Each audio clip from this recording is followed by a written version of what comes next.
গতকাল সন্ধ্যায় একটু বাইরে গিয়েছিলাম, যে দুইটি বিষয় রিয়েলাইজ করলাম দুইজন ব্যক্তি ভেদে। যদিও বিষয়গুলো জানতাম, তারপরেও প্রথমত একজন মহিলাকে দেখলাম বয়স্ক করে, তিনি ভ্যানের মধ্যে ইনস্ট্যান্ট পিঠা বানাচ্ছেন এবং সেটা বিক্রি করছেন। এটা আমরা হরহামেশাই দেখে থাকি, কিন্তু আমরা কখনো রিয়েলাইজ করে দেখেছি কি না আমি জানি না।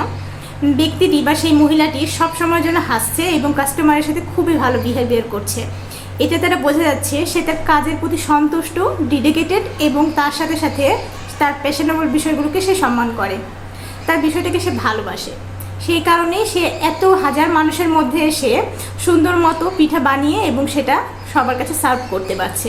সো নিজের কাজকে ভালোবাসতে হবে। এবং নাম্বার 2, এই সেম বিষয়ই দেখলাম একটি গাড়িতে করে বেশ অনেকগুলো বস্তা ভর্তি মাল নিয়ে আসা হলো এবং দুইজন ব্যক্তিকে ডেকে নিয়ে আসা হলো মালগুলোকে গোডাউন পর্যন্ত নিয়ে যাওয়ার জন্য। 4-5 জন মিলে একটি বস্তা একজন ব্যক্তির মাথায় তুলে দিচ্ছিলেন। 4-5 জন মিলে তুলে দিচ্ছে, অথচ একটি ব্যক্তি, সেই ব্যক্তিটি কিন্তু সবসময়ের জন্য হাসছিল এবং কথা বলতে বলতে কাজগুলো করছিল। সেই মালামালের ওজন কিন্তু প্রায় 1 মনের বেশি হয়ে থাকবে। তারপরেও সেই ব্যক্তি মাথায় নিয়ে যাচ্ছে হাসতে হাসতে, গল্প করতে করতে। এটার একমাত্র বিষয় হচ্ছে সে তার কাজকে ভালোবাসে, তার কাজের প্রতি সে প্যাশনেবল রয়েছে এবং ডেডিকেটেড রয়েছে।